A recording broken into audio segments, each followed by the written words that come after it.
name is Brooke Calloway. I'm 31 years old. When I was 24, my mother stood at the podium at my brother's university convocation dinner, one of those catered events at the Delta Hotel in Ottawa, with the white tablecloths and the open wine and 200 people in blazers, and she tapped the microphone and said, "We always knew one of our children would go far. Some children exceed every expectation you ever had for them. And then there's the one who reminds you that love is unconditional." She smiled when she said it. The kind of smile that meant she thought it was charming. My brother laughed from his seat at the head table. My father raised his glass. I was at the back of the room, table 14, nearest to the service corridor, and I felt the blood leave my face like someone had pulled a plug. I set down my fork. I folded my napkin. And then I picked up my bag and walked out through the side door into a November evening in Ottawa that was cold enough to turn my breath white, and I didn't speak to any of them again for 5 years. They didn't know that by then I had already built a life they would never be allowed inside. They didn't know about my apartment in Vancouver, my contract with the federal agency, my RSP, my savings account that had crossed $40,000 the month before, my therapist, my Tuesday mornings, my whole actual life. What they definitely didn't know was that my brother, the one they'd raised to believe the world would keep rewarding him for simply showing up, had made a series of decisions so catastrophic that I would eventually be the only person he could call. This is what happened when the favourite son ran out of road, and the daughter they'd written off became the only one who knew the way back. Let me go back. The Calloway family, 47, Ridgemont Crescent, Kanata, Ontario. A subdivision house with good curb appeal, a finished basement, and a driveway that got resurfaced the year my brother turned 16, because my mother decided it looked unprofessional. My father was a project manager for a Crown corporation. My mother worked in HR for the city of Ottawa. 2 kids. On the outside, a reasonable family. On the inside, a system with a hierarchy so established that nobody even questioned it anymore. My brother was born in 1991. I came along in 1993. Same parents, same house, completely different experience of both. His name was Connor. He was tall and funny and got into everything easily. Lacrosse team in high school, student council, University of Ottawa, commerce program, on a partial scholarship my parents described to everyone at every family gathering for 4 years straight. My parents drove him to campus on move-in day with a rented SUV and a new mini fridge in matching storage bins from IKEA. My mother had made a spreadsheet of what he needed. I went to Carlton. The drive-in day was me in my 2003 Civic with 2 garbage bags of clothes and a lamp I'd bought at a garage sale. My mother had texted me a grocery store gift card for $100. No spreadsheet.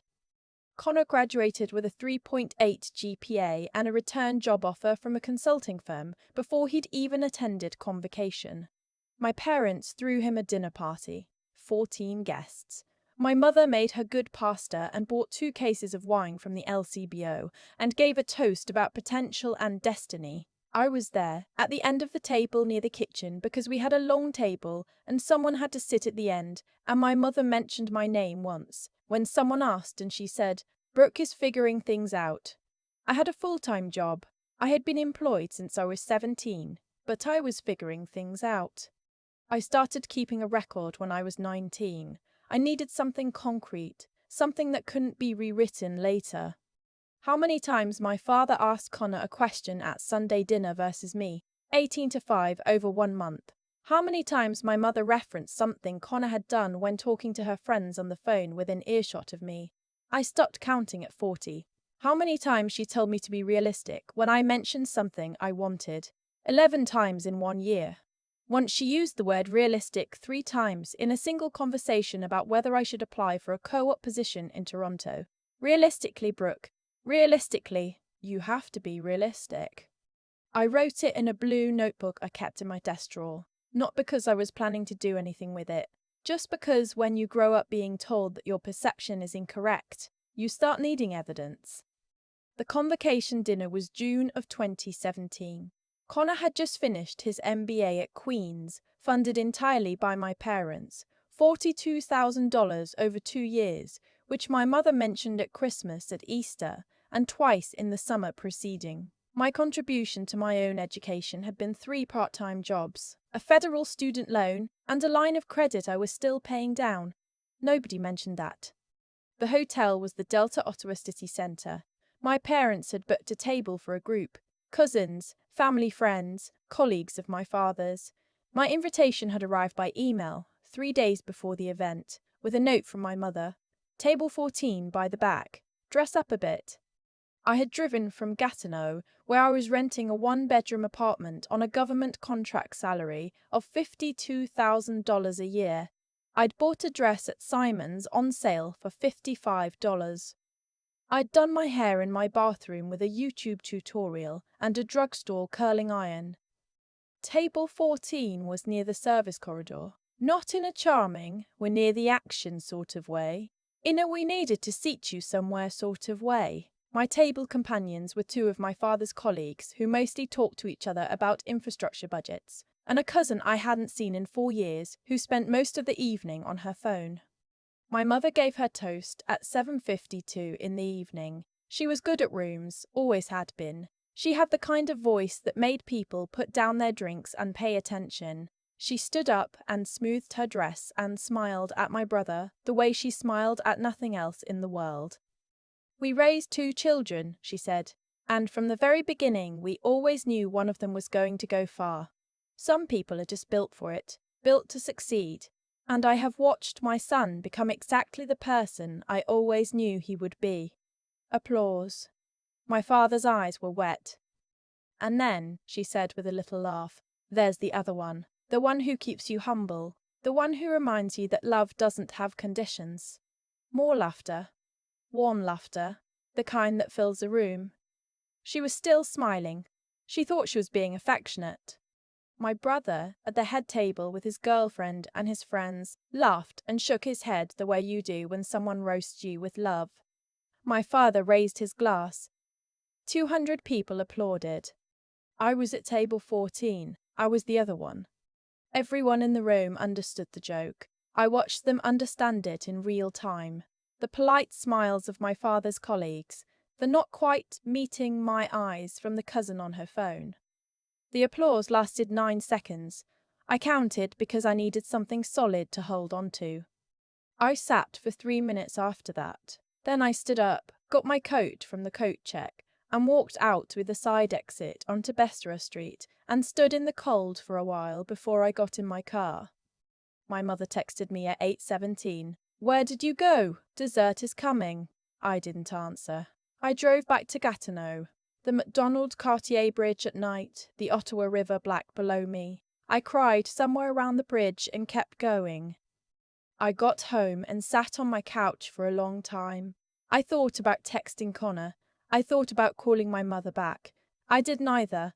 Instead, I opened my laptop and started writing out every amount I'd spent on my own education and professional development since I turned 18. I had the numbers because I'd always kept the numbers. I listed it out to $71,400 over 6 years, every dollar of it mine.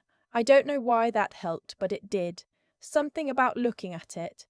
Here is what you built. Here is what you carried.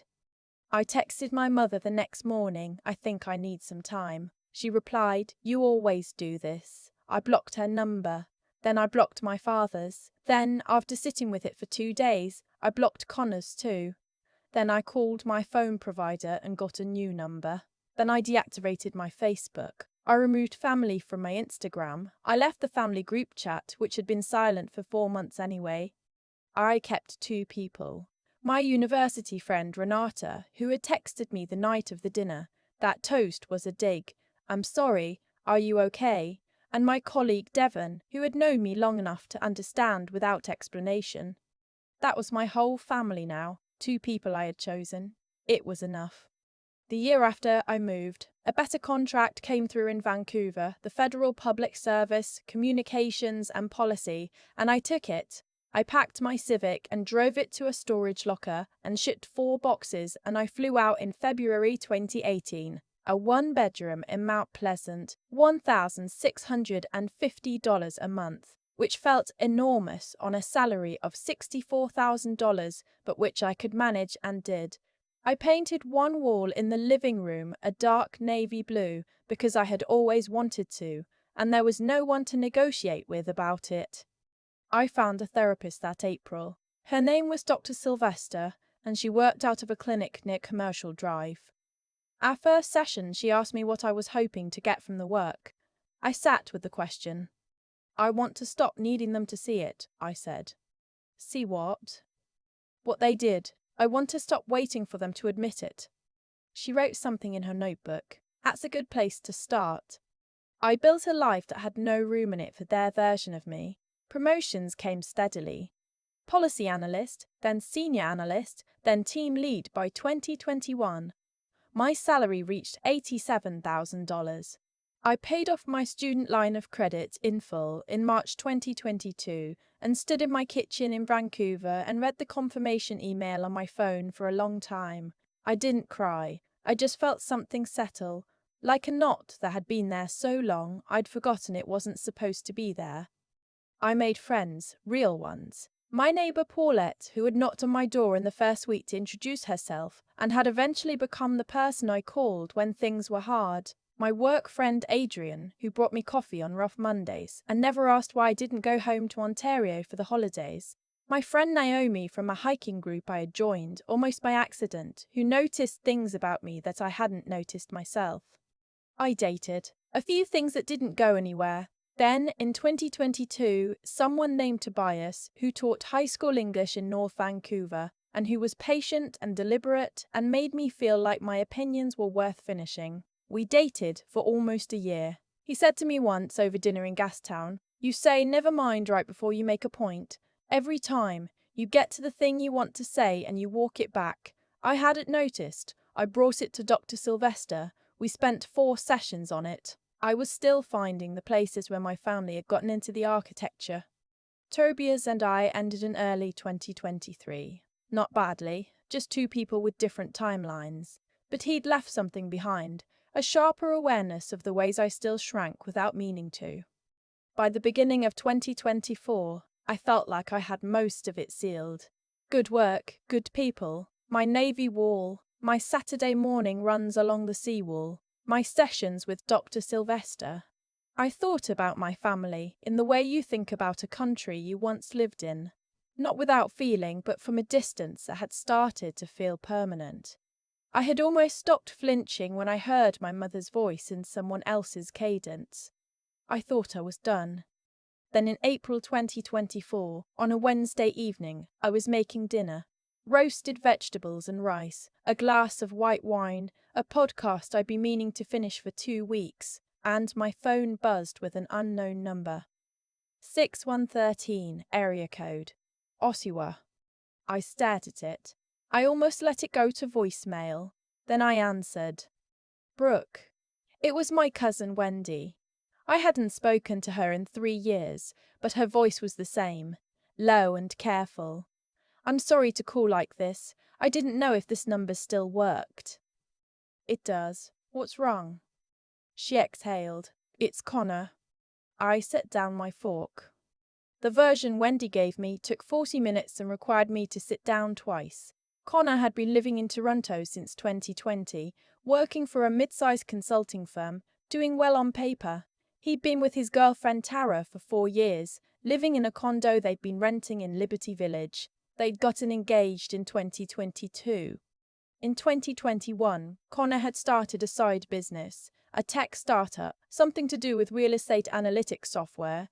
He'd invested heavily, borrowed from personal savings and from a line of credit, then borrowed from a second line of credit. He'd convinced 2 of his university friends to invest as well. The business had launched, stagnated, and quietly failed by mid-2023. He had lost close to $90,000, much of it not his. His friends were not speaking to him. The debt was real. He had not told Tara the extent of it. She had found out when the bank called about a missed payment on a loan she hadn't known existed. She had moved out in January 2024. She returned the ring by courier. "He's been alone in that condo since January," Wendy said. "He stopped going into the office in March. His firm put him on unpaid leave. He told them it was a family health issue." A pause. "His landlord has sent 2 notices. He hasn't paid rent in 3 months. Where are my parents in all of this? I asked. She paused. That's the thing. Another pause. They've been aware for a while. Your mum has known since at least October about the money. Your dad flew to Toronto in February. But there. She stopped. Brooke, they've been telling people he's taking a career pivot. Your dad told someone at the golf club that Connor is consulting independently now. Your mum posted on Facebook about him exploring entrepreneurship. I pressed the heel of my hand against my eye. They've been in twice to bring him groceries, Wendy said. They paid 1 month of his rent in February, but they won't talk about the debt. They won't talk about therapy. Your mum keeps saying he needs time to recalibrate. Your dad keeps saying the market was bad and it wasn't Connor's fault and that things will turn around. Has anyone suggested he talk to someone? A counsellor? A financial advisor? Anyone? Wendy was quiet for a moment. Your mom said she doesn't want to make him feel worse about himself. I looked at my navy wall. Why are you calling me? I said. It came out steadier than I expected. I've been out of contact for 5 years. He knows that. He asks about you, Wendy said, quietly. He has asked me about you, I think twice in the last year. Not dramatically. Just wondering how you are, whether you're okay. That landed in a way I hadn't prepared for. He thinks, Wendy continued, from what your parents told him, that you pulled away because you needed space after some personal stuff. That's the language they've been using. He thinks you chose this. He doesn't know what happened at the dinner. I set down my glass. They told him I needed space, I said.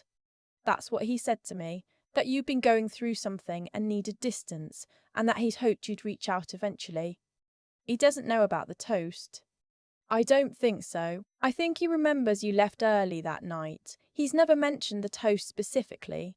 Brooke, he was pretty drunk. It was his party and I don't think he heard it the way you heard it. I ended the call and sat on my couch in Vancouver for a long time. Outside, the sky was doing that particular April thing it does on the West Coast, where the rain is so light it's almost not rain. I looked at my wall. 5 years. He had spent 5 years thinking I had chosen to disappear, not because of what our mother said into a microphone, not because of what she'd made clear my whole life, because I was going through something and needed space. I called Dr. Sylvester's after-hours line. We talked for 35 minutes. She asked me the question she always asked when I was at a turning point. What do you owe them? Nothing, I said. Then, what is this? I thought about it. This is about whether I can go back into that and come out still knowing who I am. She didn't answer. She didn't need to. 3 days later, I called my mother. The number was in an old email thread I found after searching for 20 minutes. She answered on the 3rd ring. Her voice was exactly as I remembered, careful and slightly clipped, like she was perpetually in the middle of something important. Brooke. Not surprised. Not relieved. The same nonchalance she'd always deployed, like she'd been waiting for this and had decided in advance not to give it too much weight. I heard about Connor. Who told you? That's not what matters. Tell me what's actually happening. What followed was 23 minutes of management. She softened the numbers. She reframed the timeline. She said things like going through a transition and reassessing his priorities. I interrupted her twice. The second time I said, Mom, is he leaving the apartment? Silence. We don't think he's been out in about 2 weeks. Is he eating? He eats when we bring things. Has anyone said the word depression to him? The pause was long enough that I already knew the answer. Your father feels that putting a label on it could make it harder for him to. Mom. He just needs support, Brooke. He doesn't need to be pathologized. I closed my eyes. What Connor needs is a professional. A therapist, a financial counselor, possibly a doctor. He has lost his relationship, his savings, his income, and his professional reputation in the span of 18 months. That is not a pivot. That is a crisis. You don't have the full picture. I have enough of it. I kept my voice level. I want to ask you something, and I need you to actually answer it. At the convocation dinner, the toast you gave. Silence. You said in front of 200 people that Connor was the one built to succeed, and I was the one who kept you humble, the one who reminded you that love doesn't have conditions. I let the sentence sit. You thought it was a compliment to Connor, but you said it into a microphone with me sitting in the room. A pause. Brooke, that was. And then you told my brother that I left because I needed space. For 5 years, you made him believe I chose this, that I chose not to call him. We didn't want to put that on him. You made him think his sister had abandoned him. While he was in trouble, while everything was falling apart, he has been in that apartment thinking I don't care. And you let him think that? My mother was quiet. I'm flying to Toronto, I said. I'm going to see him. If he's willing to get help, real help, not groceries and reassurance, I am going to help him find it. You and Dad are going to cover the cost of whatever program he needs. That is not a discussion. You have the money. You've always had the money. You will pay for this. And you will not be involved in the selection of the program, the structure of his treatment, or the conversations he has inside it. He can decide what role you play when he's on the other side of this. But right now you've managed this long enough and it hasn't helped him. My mother said after a long silence, We're his parents. I know, I said. And you stood at a microphone and told a room full of people I was the spare. And then you rewrote it for 5 years. So right now, that credential doesn't get you very much. I'll text you the details. I booked a flight for the following Friday. Vancouver to Toronto, early departure, $211 return. I packed for 2 nights with no plan to stay longer. I texted Wendy, I'm coming. She sent back a single word, good. I told Paulette and Adrian and Naomi in general terms. Paulette said, take care of yourself first. Adrian said, text me when you land. Naomi said, you don't have to fix everything to show up. I landed at Pearson at noon. I rented a car at the budget counter on the arrivals level. I drove to my parents' house first. They had moved from Kanata to a townhouse in Nepean by then. My father had retired. My mother was 2 years from it, because I needed to stand in front of them before I stood in front of Connor. My mother answered the door before I knocked. She'd watched me pull up. She looked smaller and more tired than I remembered. There were things around her eyes that hadn't been there at the dinner. She moved to hug me and I stepped past her and walked in. My father was in the living room. Same recliner, different house. He stood when I came in. 60s now, moving like it.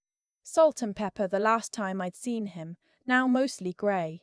He said my name like it was a statement of fact. I sat down on the couch with my coat on, and I made them tell me the real version.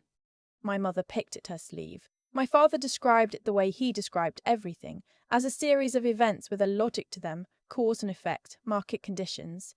He had not started the side business recklessly. It was a calculated risk. The environment was difficult. The timing was bad. I let him finish.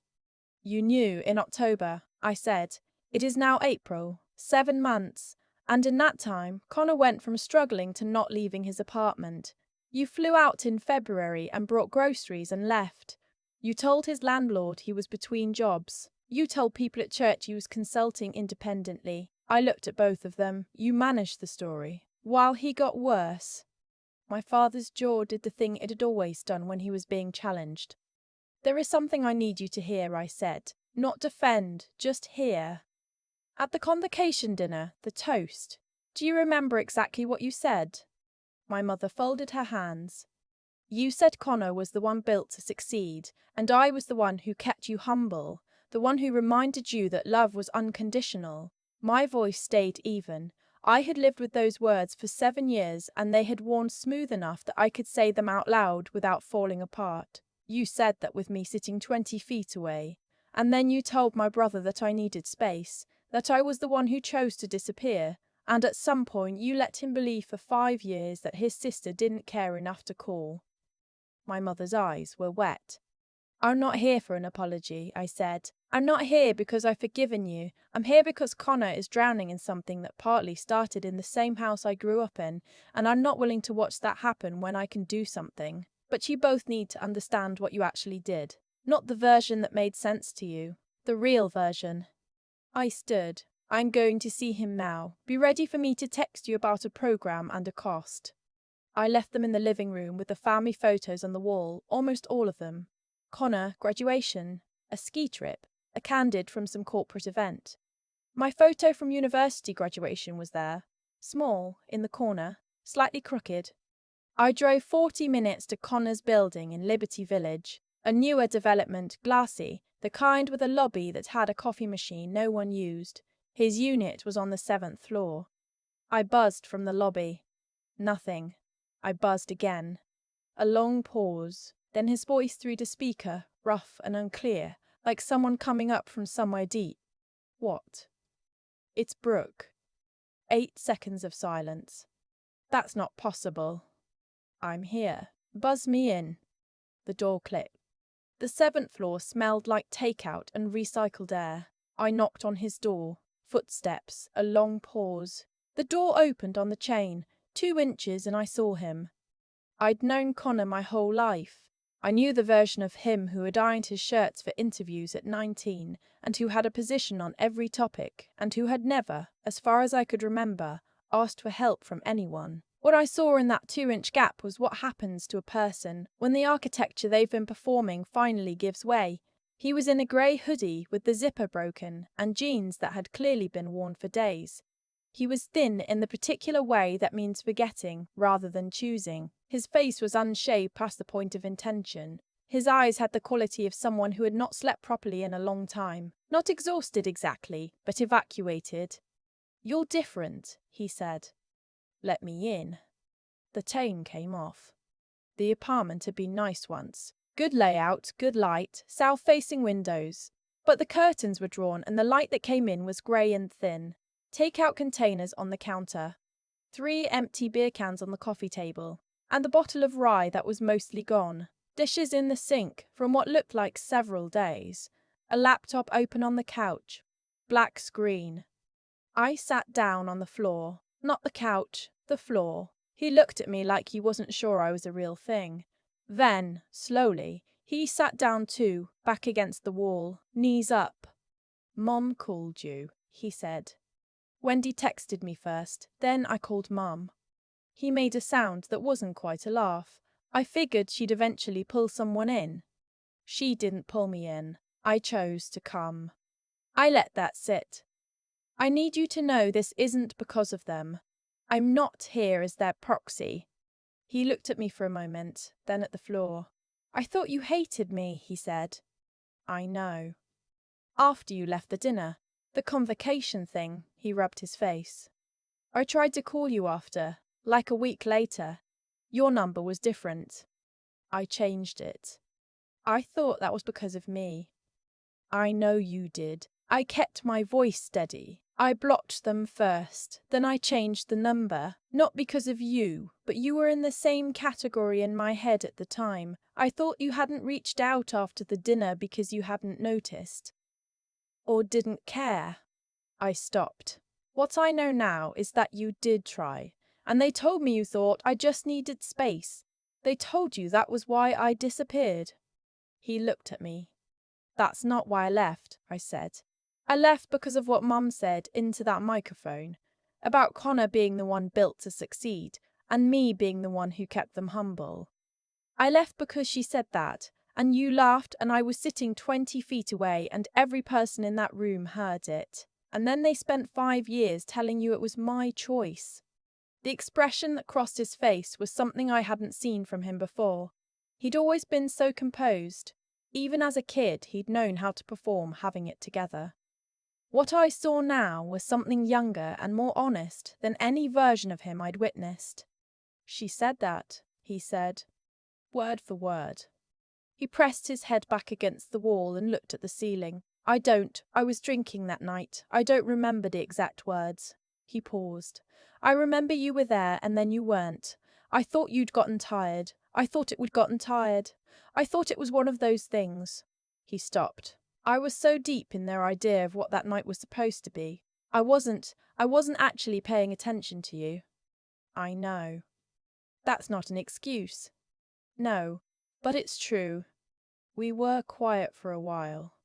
"Do you know what it's like?" he said after a long pause, eyes still on the ceiling. Being the one they decided was going to be something. "Tell me." He exhaled slowly. "It's like being given a job you never applied for. And the job is just performing the proof that they did it right. Every good thing was just them being right. And every failure was—" He stopped.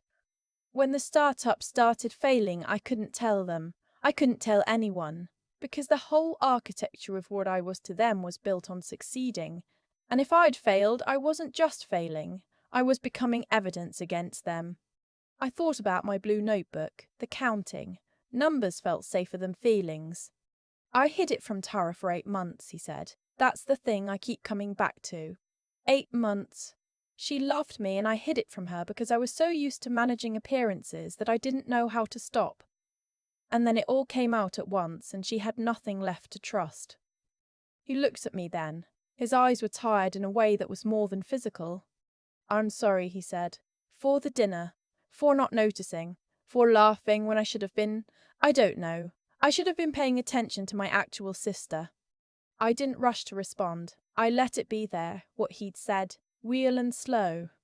"I found a program," I said, when the silence had settled enough. "It's residential, 6 weeks, in Muskoka, a trauma and mental health facility, evidence-based. They do financial stress alongside clinical treatment, because the two are connected. The intake coordinator's name is Ben, and he has a spot available in 10 days. It's $22,000. Mum and Dad are paying." I held his gaze. "But I need to know you'll actually go. Not for them. Not to save the version of you that existed before. For you, because I think there is a version of you worth rebuilding. I believe that even with everything, but I need you to believe it too." He was quiet for a long time, long enough that I thought he was going to say he couldn't. Then, "I don't know how to start." "You don't have to know how. You just have to say yes." He nodded. Small. Like it cost him something. I called Ben that afternoon. The spot was available. Connor needed to be in Huntsville by Thursday the following week.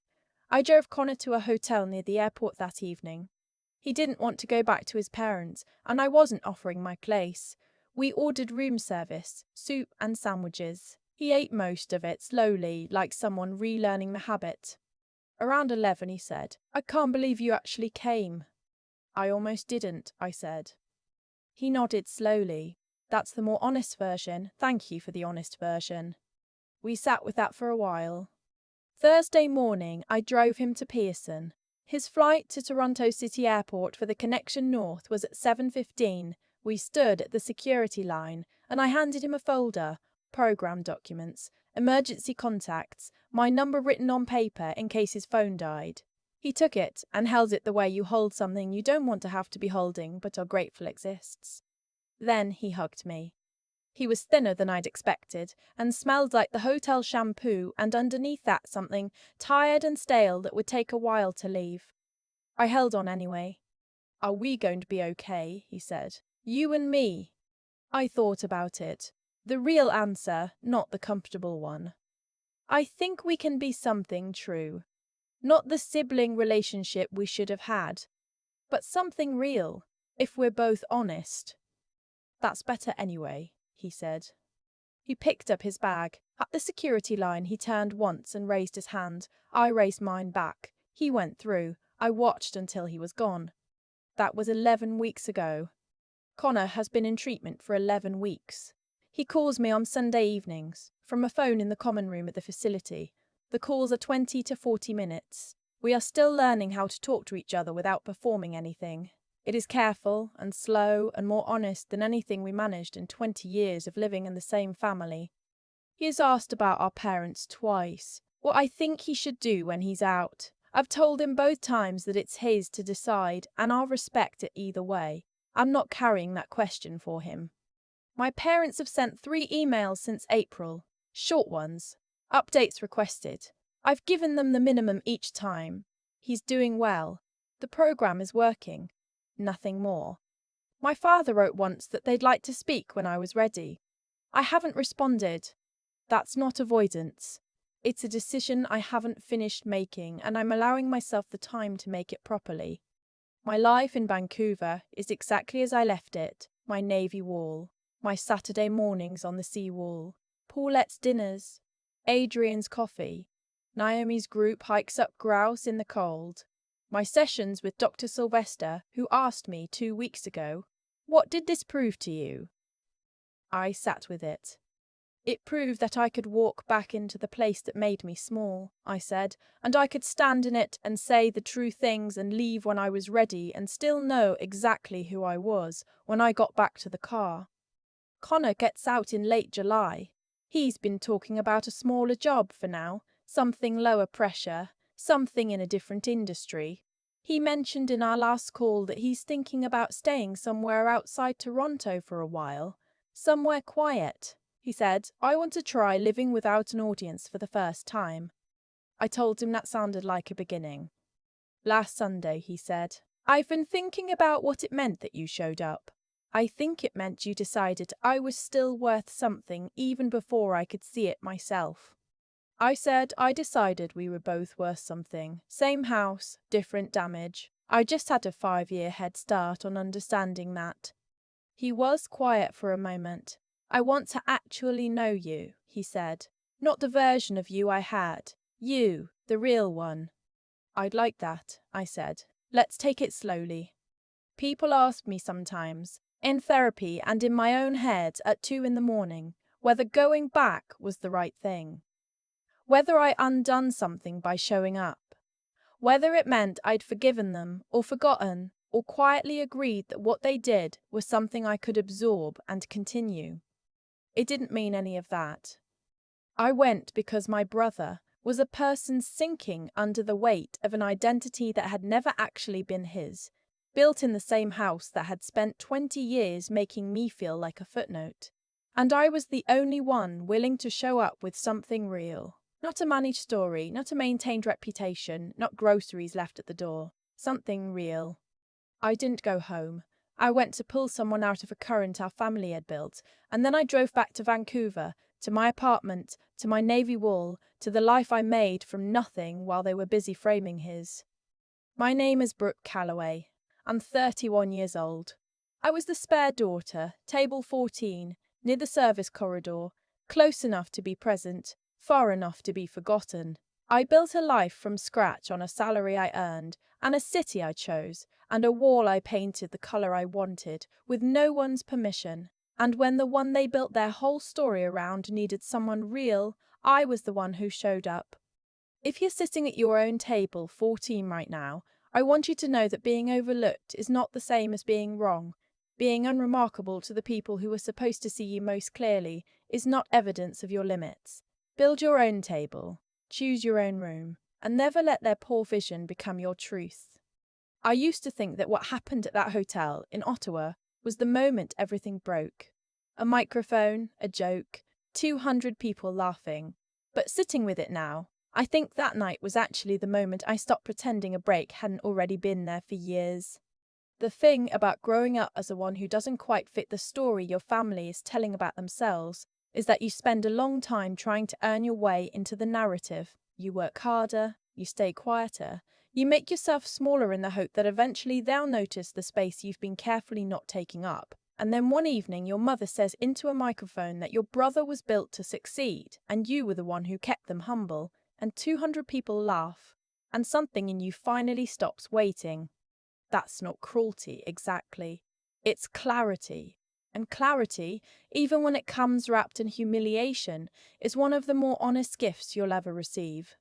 What I understand now that I didn't understand at 24 is that the choices I made after that night were the real story. I moved to Vancouver.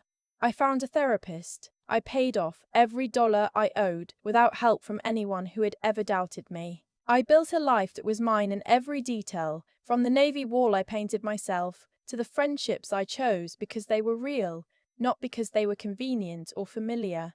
Those weren't small things. That was me, steadily, choosing integrity over bitterness, choosing to become someone I could actually respect, even when the people who should have modelled that for me had failed to. And then Connor called, or rather, Wendy called, and Connor was the reason. And I had a choice to make that had nothing to do with what I was owed. Here is what I've come to believe, not because anyone taught it to me, but because I lived it. The people who survive difficult families are not the ones who harden, they're the ones who get honest. Honest about what happened, honest about what they feel, honest about what they want to do next. That honesty takes a particular kind of intelligence, the kind that isn't about credentials or performance, but about being willing to look clearly at a situation and name what you actually see. My mother could not do that. My father could not do that. My father could not do that. Connor, for years, could not do it either. But I had been practicing it since I was 19 years old with a blue notebook under my desk drawer. When I sat down on the floor of Connor's apartment in Liberty Village, I wasn't being noble. I wasn't forgiving anyone. I was making a decision from a place of clarity that had taken me 7 years and a lot of Tuesday afternoons to build. I could see that he was suffering. I could see that the suffering was real and partly rooted in the same house that had shaped me. And I could see that showing up with something true was something I was capable of, even if it cost me something to walk back in. That's the part nobody tells you about resilience. It's not the refusing to break, it's the choosing, after you've already been broken, to build something better with the pieces. Slowly, without applause. Often alone. Connor goes to his first outpatient session next week. He called me on Sunday and he sounded more like himself than I'd heard in years. Not the performed version, the real one. Quieter and more uncertain and more honest. That version I think I can know. I don't know yet what I'll do about my parents. That question is still mine to finish making. But I know that whatever I decide, I'll decide it from the same place I decided everything since I drove across that bridge in November, 7 years ago. Not from anger, not from the need for them to finally see it. From the life I built when they weren't watching, the one that turned out to be more than enough.